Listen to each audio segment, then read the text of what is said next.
हमरा भोला जी के जटावा कमाल कइले बा।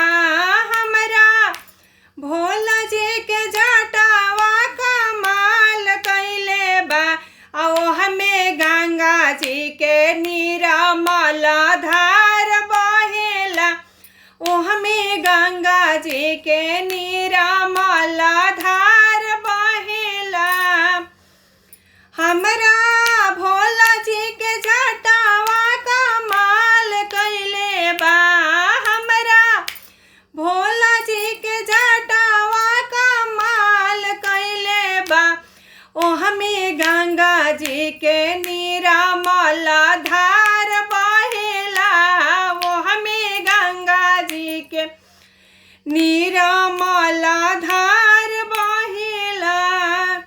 पहिला ही धार वही काशी में बहले। पहिला ही धार वही काशी में बहले। विश्वनाथ जी पर जलवा चढ़त रहेला। विश्वनाथ जी पर जलवा चढ़त रहेला।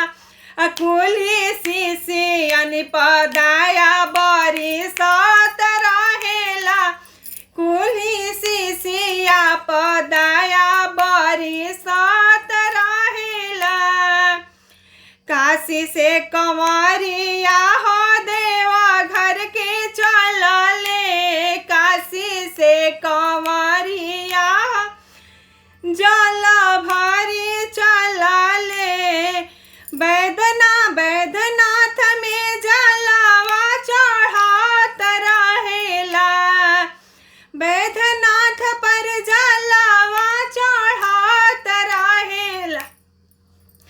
अकुली शिष्या पदाया बरिसत रहेला। कुली शिष्यन पदाया बरिसत रहेला।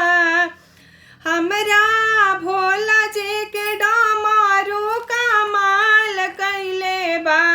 हमरा भोला जी के डमरू कमाल कइले बा।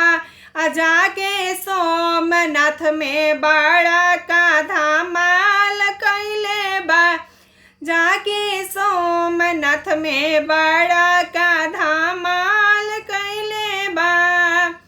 सोमनाथ में बाजल, केदारनाथ में बाजल। सोमनाथ में बाजल, केदारनाथ में बाजल। डमरू तीन तीर लोक उजियार कइले बा। डमरू तीन तीर लोक उजियार कइले बा। अकुली शिष्यन पदाया बरिसत रहेला। कुली शिष्यन पदाया बरिसत रहेला। हमरा भोला जी के जटावा कमाल कइले बा। हमरा भोला जी के जटावा कमाल कइले बा। आओ हमें गंगा जी के निर्मल धार बहेला।